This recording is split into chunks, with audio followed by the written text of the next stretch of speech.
Да, ова песна ќе ја ставиме во позадина, бидејќи како што вие Facebook пријатели гледате дека веќе господинот Панчевски го имаме на линија, веројатно добро се слушаме. А сега е 18 часот и 33-4 минути. Вие следите емисијата на Македонски корени со вашите доматини Бети и мојата маленкост Јон Треновски. Ви благодариме на сите вас што сте со нас секоја сабота, од прилика во ова време, одвојуваме минути за наши гости, а денес наш, но и ваш гостин е поранешниот претседател на Кривичниот совет во Оделението за организиран криминал и корупција, но и поранешен претседател на Основниот суд Скопје 1 Скопје, господинот Владимир Панчевски, кој е веќе со нас, но и со сите вас кои не слушате и гледате. Господине Панчевски, добро ви утро и добро дојдовте на Македонски корени. Добро утро за тие од Македонија, а добро вечер за сите што не слушаат од диаспората од Австралија. Добро ви утро, господине Панчевски, и ви благодариме што сте повторно со нас. Благодарам и на вас за поканата. Господине Панчевски, судијата Лазар Нанев, кој ја предводеше измислената политичка комисија како председател на таа комисија пред 2 години, вршеше ревизија на системот за управување со судски предмети, така наречен АКМИС, во Скопскиот кривичен суд, каде што вие бевте председател, а покасно беше отворен и предмет против вас. А деновиве дознаваме дека преку неговата невладина организација бил награден со 7 милиони денари. Како вие ќе го прокоментирате ова? Дали ова може да се свати како корумпирање на судијата, бидејќи добива пари од државна агенција и покрај тоа што судската власт би требало да биде целосно одвоена од извршната власт? Интересно прашање. Морам да кажам дека многу индикативно е ваквото доделување на средства во износ од 7 милиони денари, кои што се приближно 120.000 евра, и тоа од владина Национална агенција за европски образовни програми, токму на невладина организација од Кавадарци, која, замислете, ни помалку ни повеќе е раководена од судија. Без разлика што таа организација за превенција на малолетничка деликвенција, сепак таа е собственост и единствено овластено лице во таа невладина организација е судијата Лазар Нанев. Се надевам дека се слушаме. Да, се слушаме. Да. Од толку невладини организации со тимови вработени и волонтери кои работат во Република Македонија во оваа област, токму на судијата Лазар Нанев му се доделени вакви средства од 7 милиони денари. Точно е дека судијата Нанев беше предводник на тимот на Министерството за правда, кој на чуден начин, морам да кажам, на незаконски начин, без правна основа, измисли и состави или повеќе или помалку политичка комисија за проверка на АКМИ системот, со која се направи упат во правосудството во Република Македонија. Поточно се направи упат во Кривичниот суд во Скопје, без при тоа да биде консултиран судскиот совет или Врховниот суд на Република Македонија, како највисоки судски тела во судството, кои ја представуваат независната власт во системот, а тоа е судската власт. Со оваа сегашна власт се стави политичка рака врз правосудството и тоа токму врз судот во кој беа поднесувани и се судеа обвиненија против политичките противници. Веројатно паднала политичка одлука и од подобност биле избрани двајца судии, од кои едниот е судијата Нанев, кој заедно со десетина информатичари, кој ги определил со решение министерот за правда, кој неспорно е политичка фигура, решиле да упаднат во Кривичниот суд, најпрво во тоа време, во 2017 година, а тоа е веќе 6 месеци по завршување на мојот мандат како председател на тој суд, и каде во тоа време беа распоредувани предметите на СЈ на сега докажаната криминалка Катица Јанева. Судијата Нанев од Кавадарци беше именуван за председател на таа политичка комисија за проверка на АКМИСот во правосудството. Нејасно е како, по кој критериум овој човек вршил контрола во електронскиот систем на кривичниот суд, кој што е суд со проширена и единствена надлежност на организиран криминал на целата територија на Македонија. Да се разбереме, ваков суд со надлежност на организираниот криминал и корупција во Република Македонија е единствено кривичниот суд и ниеден друг. Инаку судијата Нанев, во мои сознанија, со својата долгогодишна кариера, работел и како полициски инспектор, а подоцна и како судија за малолетници во Кавадарци, па до денес останува нејасно кој е неговото познавање од спецификите на судското постапување и работа во посебното судско оделение за судење од областа на организираниот криминал и корупција. И тоа токму контрола на периодот додека јас бев председател на кривичниот суд, што значи за пред 6 месеци од моментот кога се прави контролата, за период од 4 години, Нанев влезе во судот, но не беше сам. Туку за поддршка, тој беше поддршка и поддршка му беше сега криминалната Катица Јанева, која истиот ден вршеше претрес во мојот судски кабинет и мојот дом, и тоа беше точно пред 2 години, на 5.10.2017 година. Видовме како заврши Јанева.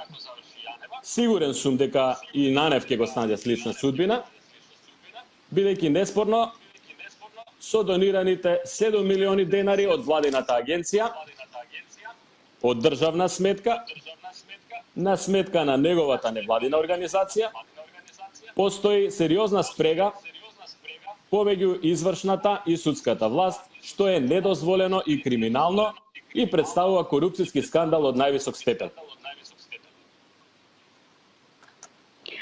Господине Панчевски, поранешниот директор на УБК, господинот Зоран Верушевски, изјави дека бомбите биле модификувани и компрометирани, односно сечени, лепени и монтирани. Дали сега со оваа изјава треба да падне во вода целото сведочење на свиркачот Ѓорги Лазаревски и дали сега оваа изјава на господинот Верушевски ќе биде една од најсилните алатки на адвокатите на сите обвинети во предметите кои произлегоа од незаконското прислушување на разговорите за барање ослободителни пресуди или пак треба да бараат прекинување на постапката. Како вие, како долгогодишен судија, ќе го протолкувате сето ова? Да ви кажам интересно прашање. Од се што се изнаслушавме за овие скоро 3 години, можам да кажам дека пред неколку дена слушнавме второ сведочење на господинот Верушевски, кој е новост, нели, за сите нас, и сега фрла сенка и на Дирекцијата за безбедност и контраразузнавање, дека ниту таа, ниту директорот Мијалков во тоа време не вршеле незаконито прислушкување, туку дека наводно тоа го правил Груевски. И сведокот Верушевски самиот е зачуден зашто Груевски не е обвинет во предметот.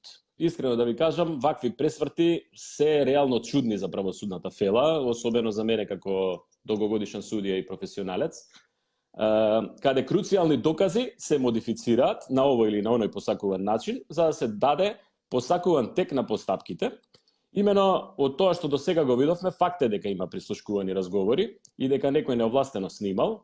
Факт е дека тие што се обвинети и се прислушкувани, апсурдно самите се прислушкувале, бидејќи докази со снимки со нивни гласови и гласови на раководството на тогашната власт ги слушаме, нели ги видовме и ги слушнавме сите јавно, што е класичен абсурд.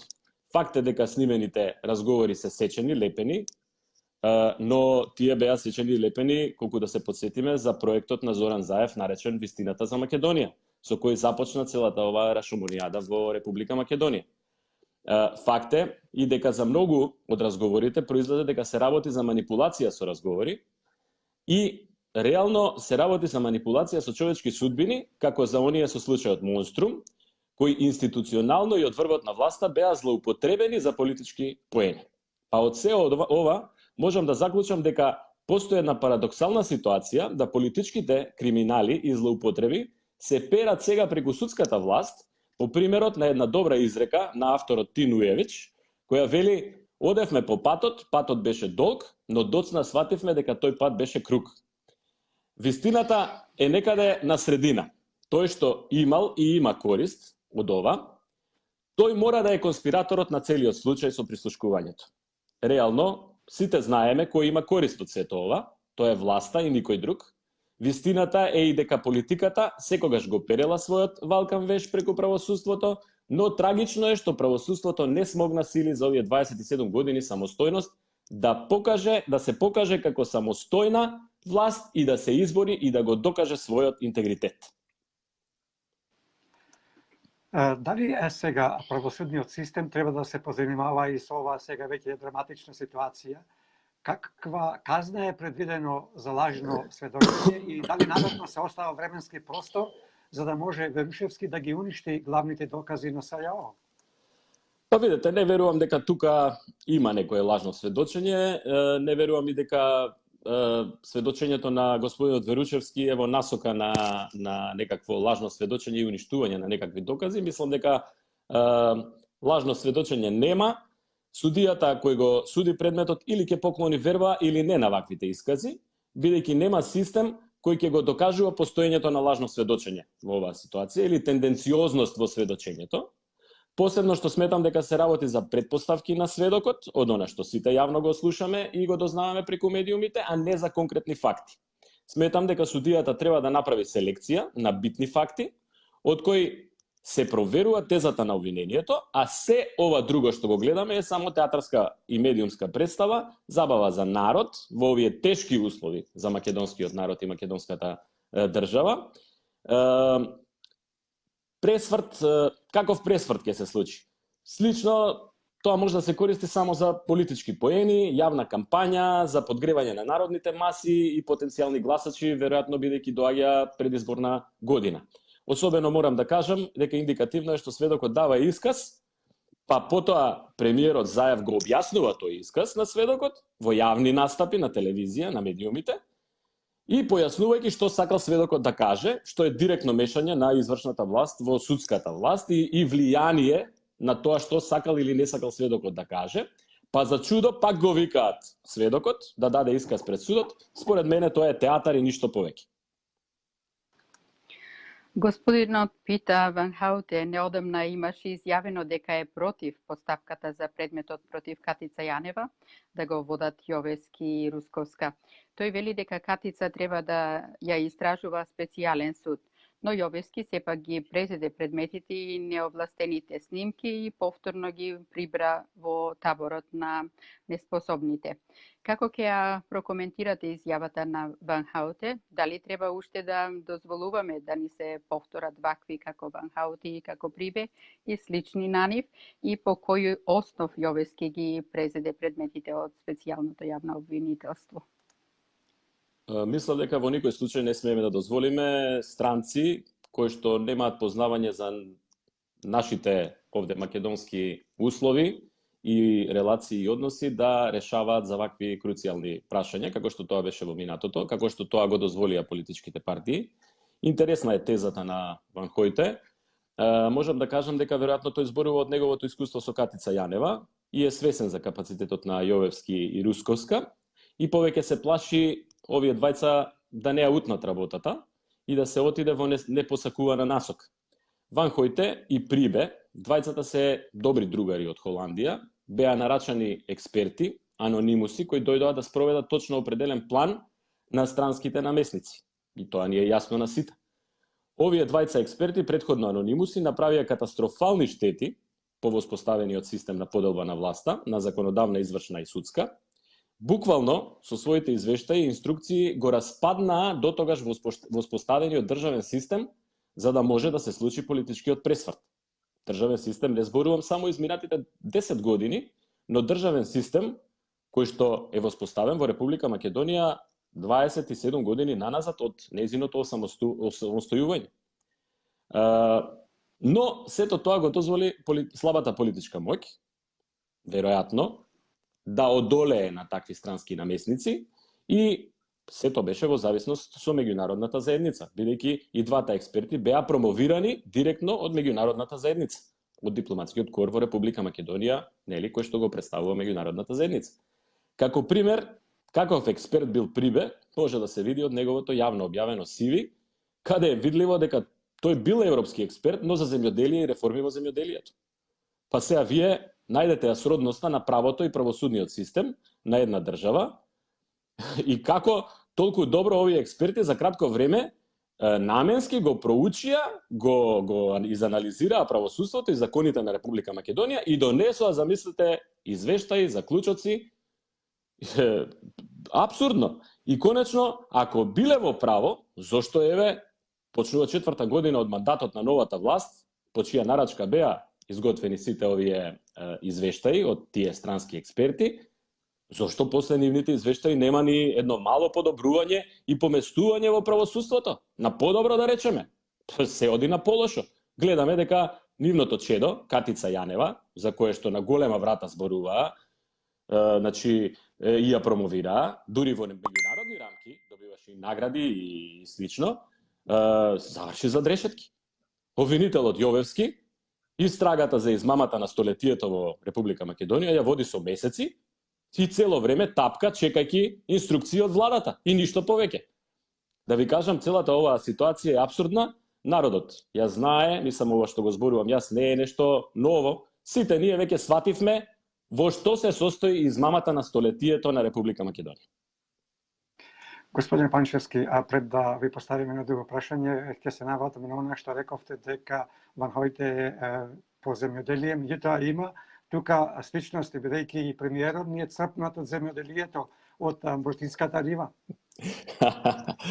Да ви кажам, на ова не би дал некој коментар, само би се насмел.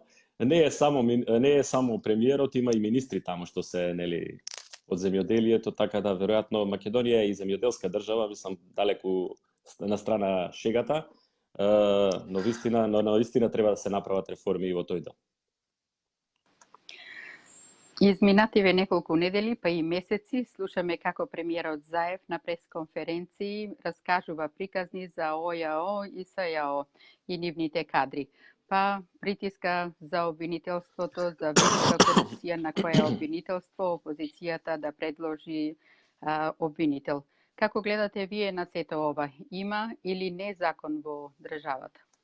Јас за ова веќе зборував и во неколку претходни мои интервјуа и морам да кажам и непосредно откако беше направен упадот во кривичниот суд и кажав дека во Македонија настапи смрт за правото, со тоа што некој си дозволи да изврши упад во правосудниот систем, во судската власт, не толку во правосудниот систем, бидејќи Министерството за правда има и своји ингеренции во делот на правосудството, но директно во судската власт и во правораздавањето. Ова што ни се случува во Македонија не е правен систем, ова е диктатура на политичка власт. Сите инструменти на државата во сите општествени сфери се окупирани од една политичка структура која е испреплетена со сомнително криминални активности и овие 3 години направи ненадоместливи штети на државата и на граѓаните. На толку обзнанети криминали на власт, рекет на нивни поддржувачи, до медиумски куќи и политичари на високи функции, нивна вмешаност, а не се малку скандали што ги имаше. Например, имавме директор на полицијата на јавна безбедност Лазе Велковски. Сега е брачниот пар Ременски. Потоа тие се и во едниот е во безбедносните структури, а Фросина Ременски е заменик председател на собранието. Потоа, односно подпредседател на собранието. Потоа Павле Богоевски пратеник, Катица Јанева специјален обвинител, која пред некое време Зоран Заев не ја даваше за жива глава и не ја вадеше од уста, дека таа е символот на светлината и на просветлувањето во правосудството. Рашковски генерален секретар на влада. Скандали со министри и директори за злоупотреби на фондови и државни средства. И многу други знајни и незнајни за кои веројатно и допрва ќе слушаме. Не може да се каже дека со вакви кадри и со сите овие полтронски инсталирани кадри од оваа власт може да се воведе и да се гради правен поредок. Тоа е одговорот кој стига и од Европската Унија бидејќи власта сака да се заштити и да не одговара за сите криминали овие 3 години. Тоа го гледаме и со преговорите кои што ги имаат двете најголеми политички партии. Секоја од нив сака да си воспостави свое обвинителство преку кое би се справувала со политичкиот опонент. Морам да кажам дека ова е најкорумпираната власт во историјата на Македонија. Но највпечатливото кај сите овие е дека имаат ѓон образ за да признаат дека сгрешили да се повлечат. Пред покренувањето на обвинение за случајот Рекет, Боки 13, кој сега е веќе обвинет, е осомничен и во уште една нова истрага на обвинителството, овој пат за Меѓународниот сојуз. Покрај Борја Јовановски, во ова истрага за перење на пари и измама, осомничени се и Фросина Ременски, пратеничка од редовите на СДСМ, која беше и почесен председател на Меѓународниот сојуз, од Боки 13, таткото на Боки 13, Миле Јовановски, неговата асистентка, како и Јасна Мандиќ, подпредседател на невладината и директор на А1 ТВ. Со какви сознанија вие располагајте? Има ли и други замешани од врвот на СДСМ и кои се последните новини околу овој случај? Дали не фокусирањето на Рускоска во обезбедување на докази за инволвираноста на главата на Октободот е подготвување на терен за спогодба со инволвираните за на тој начин да се влијае тие да не го посечат нивниот претпоставен, односно главата на Октободот, и дали новото проширување на истрагата е задоцнето? Па деновиве гледавме еден вид расплет во делот на постапката која што се водеше против Катица Јанева и останатите Боки 13 и Кичевскиот, со тоа што обвинителството најави дека поднесува обвинение. Веројатно сето ова е на некој начин синхронизирано. Расплетот го видовме. Обвинителството сега отвара нова истрага и тоа е синхронизирано. Според моје мислење, отварањето на нова истрага не е случајно. Прво, уште од почетокот, медиумите ја посочија Фросина Ременски како можна осомничена, а посочија и останати кои што сите јавно ги знаеме, за кои што новинарот Геровски им даде дури и специфични надимаци имиња. И сите јавно знаеме кои се тие лица, но никој не проговори за тоа. Премиерот ги штитеше и викаше дека политичари нема во корупцијски скандали. Исто така и обвинителот Јовевски категорично на неколку пресконференции тврдеше дека политичари не се вмешани во предметот Рекет. И веројатно за тоа го отсекоа овој дел од предметот, направија обвинение, сега отпочнаа нова истрага и во сето ова истрагата за овие политичари тапкаше во место, а тапкаше во место и претходната, кога што знаеме, ги чекавме Катица Јанева, Јовевски и Вилма да се вратат од одмори, за да се побара потоа притвор за Катица и останатите. Така да со нова истрага е нова, бидејќи некој решил да е нова, да не се поврза со претходната, бидејќи на тој начин би имало злосторничко здружување. А тоа е кривично дело од најтежок вид. Злосторничко здружување кое води до самиот врв на рибата која нели смрди од опашката, како што популарно сака да каже премиерот Заев, што секако дава голема тежина и е реално да има такво обвинение, со оглед на тоа што целата шема на поврзаност на високи е со поврзаност на високи државни функционери и функционери од власт. Од ова произлегува исходот за Ременски да нема притвор, туку да има мерки, и тоа некако под превесот дека тоа така треба, дека таа била, не знам, почесен председател и слично, и дека сега уште е во фаза на истрага, што е многу индикативно, бидејќи политичарите се добива впечаток дека политичарите се амнестирани од гонење, и истовремено ова ми индицира дека е страф на власта тие да не пропеат, па ајде сега ќе ги амортизираме со мерки, сакаат да воведат пракса. По моје мислење се очекува дека сите останати политички фигури кои би се придружиле на оваа група, нели, криминална група, на популарно наречениот Рекет тим, сакаат да бидат на некој начин заштитени преку воведување на некаква судска пракса за нивно, нели, не гонење или во најмала рака одолговлекување на постапката, или спроведување на мерки кои што нема да значат и притвор за политичар. Ако секако ќе доведат, предпоставувам дека ќе доведат до врвот на власт. Така, државниот обвинител Љубомир Јовески пред 2 месеци пред новинарите изјави: одговорно тврдам дека нема вмешани политичари во случајот Рекет. Сега истиот тој потврди дека биле вмешани и политичари, и тоа од власта. Дали ова значи дека обвинителството е под контрола на господинот Зоран Заев? Видете, ова е интересно прашање. Реално и законите во Република Македонија го дефинираат тоа. Обвинителот е дефинитивно политичка фигура.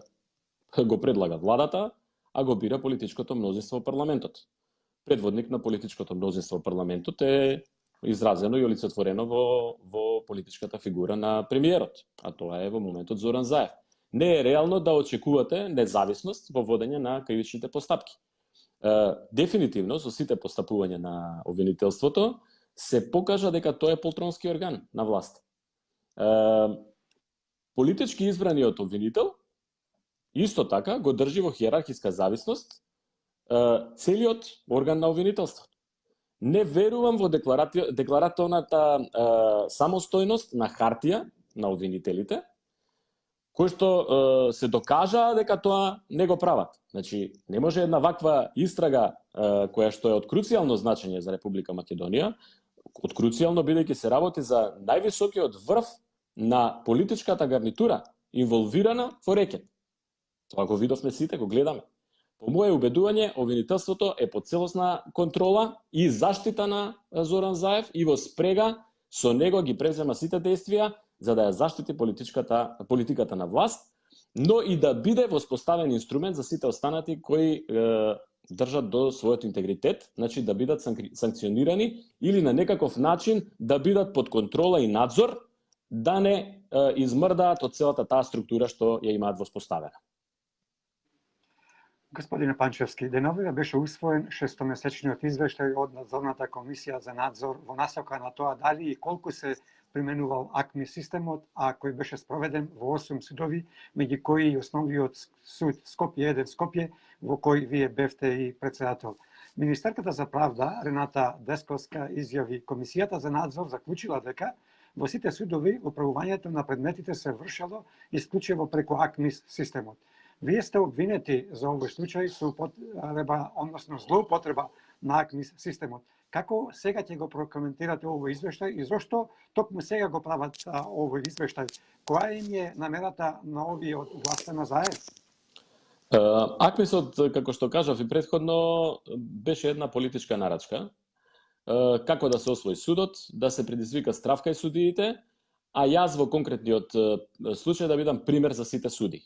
АКМИСот, како политичка нарачка, се спроведе единствено и започна единствено во кривичниот суд во Скопје, каде се водеа најчувствителните политички предмети, така наречени политички предмети. АКМИСот беше обезбедување на терен за идно местење на предметите во судството, како што видовме сите чувствителни предмети и битни за сегашната политичка власт, паднаа кај едни исти подобни судии, кои власта по самостојувањето на судот си ги распореди на клучни позиции да судат во овие предмети, а доказ за тоа е што во кривичниот суд комплетно е сменет составот на судии во оделението за судење на предмети од областа на организираниот криминал, а нели сите што претходно работеа во тоа оделение се распоредени за судии на прекршоци или им се поведени постапки за разрешување или се суспендирани.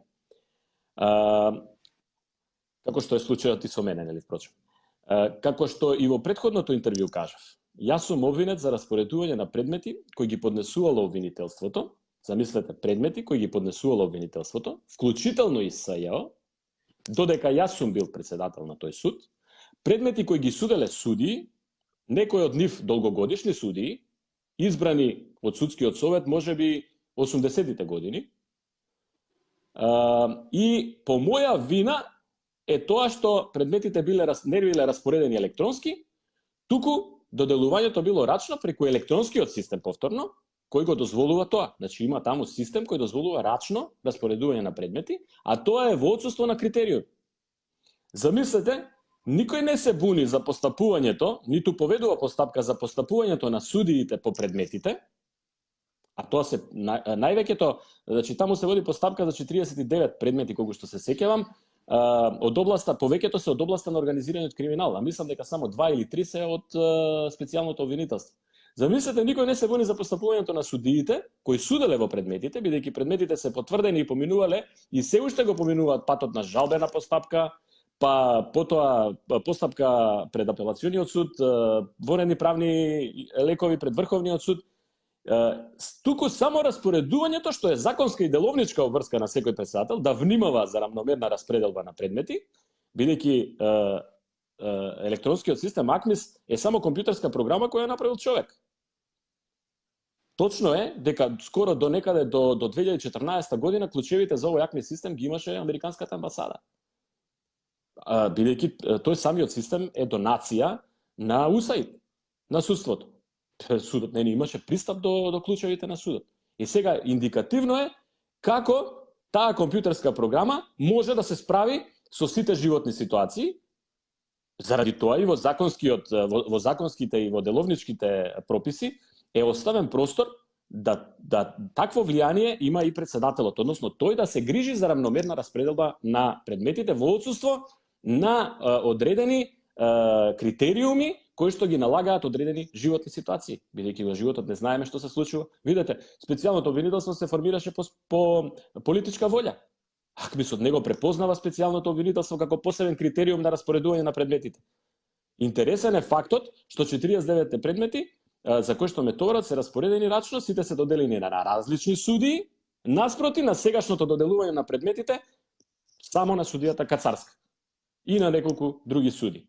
Видете, Десковска нарача извештај сега, но да не заборавиме, таа нарачуваше и прогон се закануваше јавно преку медиумите и до судскиот совет и до обвинителството да постапат по АКМИСот, односно нарачуваше постапки против мене, а тоа е нарачана политичка постапка, бидејќи ќе има и нивна одговорност доколку не спроведат прогон против мене. За ова има јавни изјави, тие постојат во медиумите.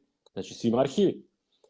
Сега се прават, тие самите си прават чисти извештаи, за да не може некоја друга власт утре да им го оспорува нивното распоредување на предмети и да се заштити така нареченото кацарска судство.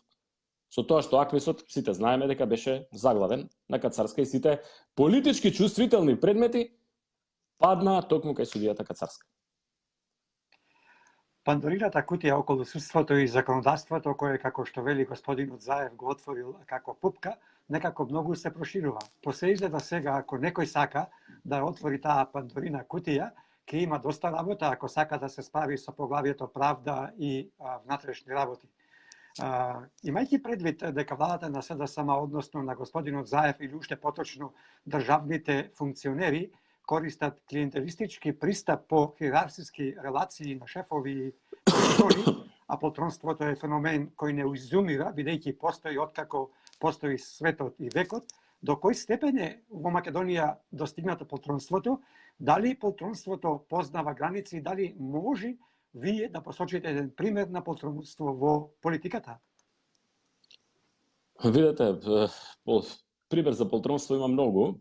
Верувам за ова прашање ве инспирирала мојата неодамнешна колумна на порталот Дудинка, каде детално го објаснив поимот во етимолошка и суштинска смисла.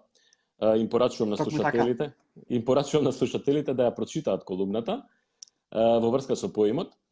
Да ви кажам искрено, подоцна имав некоја интересна средба со протоиерей македонски Александар Цандовски од МПЦ, кој што едно време својата богослужба има извршувано во Австралија, кој што беше фасциниран од колумната, но од него слушнав и интересни факти за полтронството како поим, кој потекнува од црквата, замислете, а легендата доаѓа од тоа дека тронот на владиката, што го има во православните цркви, кој е на повисоко ниво од седиштата за народот, нели, што се во кругот на трешноста на црквата, кажува дека дури и државните уредувања се правени по пример на црквата, без оглед на религијата, бидејќи се работи за традиција која започнува со религијата, нели.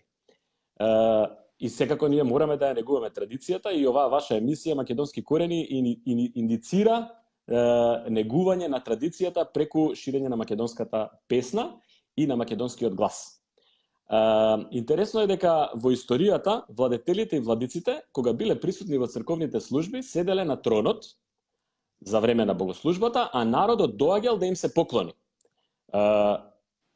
Тронот на кој што седел бил нели на таа висина повисоко, а народот доаѓал и се поклонувал до пола трон. Од таму и потекнува зборот полтрон. Ова е нешто што го научив од протоерот Александар Цандов. Морам да кажам, во Македонија, како и секаде, има полтрони. Тие се секогаш со свиткана кичма пред власта и понизно ги извршуваат желбите на власта, без оглед на тоа дали е законски или незаконски, честно или нечестно, докажано е дека тие немаат образ. Тоа го прават со сите власти и во сите времиња. Тоа го гледаме секојдневно во сите сфери на живењето и тоа го прават само за да исполнат своји лични бенефити, без оглед на тоа што е таквото однесување погубно за државата и народот. Тоа се луѓе без интегритет и со својот клиентелистички пристап служат на сите власти, а за овие 3 години видовме многу такви луѓе. Значи, јас не би можел да издвојам посебно одредени личности. Сите кои што ги спомнуваме денес во ова интервју, вклучени во власта, се полтрони. Се полтрони на таа власт и служат на власта и му служат на Зоран Заев, заради спроведување на некакви политики, кои што видовме дека се од намесници, од странски намесници. Интересно е дека за овие 3 години видовме многу луѓе кои се прешалта од режим во слободарски, шарени револуционери, само за да ја уживаат својата собствена комоција и привилегии. Господине Панчевски, не знам каде прочитав една дефиниција, дали во вашата колумна или не, без разлика како и да е. Говориме за полтронство, меѓутоа некои од нашите кои што не седат можеби и не знаат што е полтронство, па еве ја кратката дефиниција за тоа. Полтрон е лажен додворувач, човек со особина на улижување пред други што ги смета за авторитетни. Токму така. Дефиницијата е таа и дефинитивно сите што ги пронаоѓаме во таа дефиниција, мислам, ги знаеме во главите кои се, нели? Можеме да ги замислиме и знаеме како тоа го прават. Полтронството е лажен однос кој во себе има некаква цел за остварување некаков бенефит за себе или за друг или истовремено и за двете работи.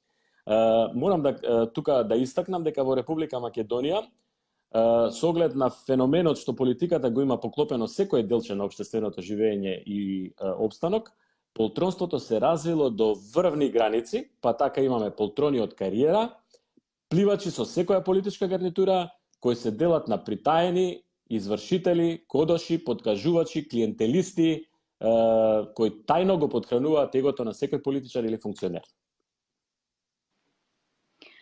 Дали вие, господине Панчевски, покрај тоа што веќе објаснавте, имате пошироко образложение за карактерот, односно карактерите на лицата кои се сметаат за полтрони? Дали оние кои знаат дека се полтрони се срамот од таа нивна особина и какви видови на полтрони има? Па еве, пред малку ви кажав отприлика какви видови на полтрони има. Не верувам дека се срамат, мислам дека тоа се луѓе со ѓон образ, кои што се спремни да направат се само за да го уживаат личниот комотитет и да му учинат на оној што е на моментално на власт. Тие се шалтаат со секоја власт. Пред некој ден имавте еден пост на вашиот Facebook профил кој беше насочен кон слоганот на новата кампања на владата на господинот Заев на прав пат. Вие во постот велите: по кампањата на прав пат се бара јунак за контракампања на крив кол. Ке се најде ли јунак во Македонија кој ќе излези со слоганот сите политичари што ја урнаа Македонија на крив кол да се наденат? Што ве поттикна да го напишете овој пост со ваква содржина? Што да очекуваме од оваа кампања нивна од владата? Кој кого ќе испере и што? Или па како што вие велите треба да се бара јунак кој ќе излезе со слоганот сите политичари што ја урнаа Македонија на крив кол да се наденат? Интересно. Вака да ви кажам, со постот сакав да направам една символика. Знаете, македонската литература изобилува со авторски ремек дела, каде се зборува за еден вид народно казнување или наденување на кол. Тоа го кажуваат многу легенди и историјата го документирала дури и реално со некакви фотографии. Па дури имаме изрази каде што некој да се казни со тоа што ќе се надене на рог на крава. Тоа символички и литературно, уметнички во превод значи тој што е виновен и што го излажал народот треба и мора да биде казнет и ставен за пример. Нашиот македонски автор Венко Андоновски по своето дело Папокот на светот ќе каже: се созеде и почна со зборови најгнасни да фрла по сите нас. Освен по лествичникот. Рече ќе не распушти, дека ќе не прогони од царството, дека имињата ќе ни ги одземе, прав и пепел дека ќе не стори, дека за опашки од 11 коњи ќе не врзе и ќе не влече се додека трае животот на коњот, дека главите наши на кол ќе ги надене и над зидини од градот ќе ги истакне, како бајраците на срамот и лицемерието, на неверноста кон себе, како пример за тоа што ќе ја снајде, устата што говори, она што не говори душата, и тоа пред тронот владетелски царски. Вистината, сите ја знаеме. Прав пат не постои. Тоа на сите ни е јасно. Барем тоа не го видовме овие 27 години на постојање на македонскава држава. Ни ветува и брда и долини, и патишта и булевари. Не носеа ни сокачиња, но до сега прав пат не видовме, бидејќи патиштата никогаш не се прави. Дури и животниот пат на еден човек не е подмачкан и прав, туку е полн со предизвици и искушенија. Приказната за правиот пат кажана од човек кој излажа за многу нешта, кој го излажа сопствениот народ, е повторно една голема лага. Затоа и беше дадена мојата символика со кривиот кол. Колот е прав. Ако е крив, не е кол. Секако виновниците за оваа состојба во Македонија еден ден ќе го понесат бајракот на срамот да бидат изведени на кол пред лицето на правдата. Господин Панчевски, кај нас се сеќавам дека старите баби вика јас прав. Да го искористија слоганот вистински пат, може би ќе беше и подобар. Меѓутоа и во тоа нема вистина, затоа што вие добро рековте сега, се што кажа и излажа. Така е. Така, и овој пат задоволство беше за нас, а верувам и нашите слушатели, вашето учество во Македонски корени, господине Панчевски. Секој е добро до вас, уживајте го остатокот од викендов, а сите ние ќе ве очекуваме повторно во Македонски корени во некое скоро време. Секако пријатно и до слушање и до видување до вас. Ви благодарам на поканата за гостувањето, голем поздрав до вас во студиото, голем поздрав до сите македонци. Вие секојаш будете голем интерес, се надеваме дека и овај пат ќе биде така и од мене пријатно и до видување до следниот пат.